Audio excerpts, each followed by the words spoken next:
Normally मी लोकांना विचारत असतो की समजा हा प्रोग्राम आता समजा आज 27 तारीख आहे आणि मला प्रोग्राम करतोय, मला पुढच्या महिन्यात 27 तारखेला नरिमन पॉईंटला हा प्रोग्राम होणार आहे, तर किती लोक येतील. आणि एकच त्याच्यामध्ये अट आहे की सकाळी 9ला तुम्ही पोहोचायचं आहे. 9 वाजून 1 मिनिट झाले तर कोणीच म्हणजे तुम्हाला एंट्री नाही आहे.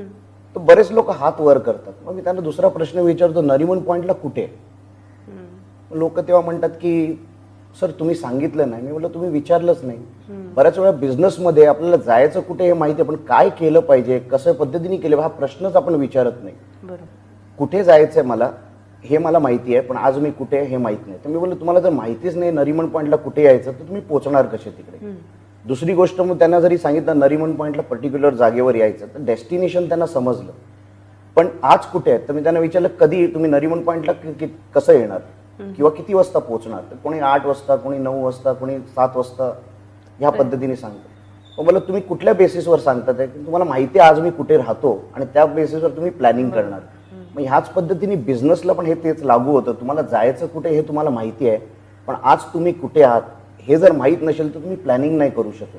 आणि प्लॅनिंग शिवाय बिझनेस जर करायला गेला तर त्याच्यातले हवे तसे रिझल्ट तुम्हाला नाही मिळणार.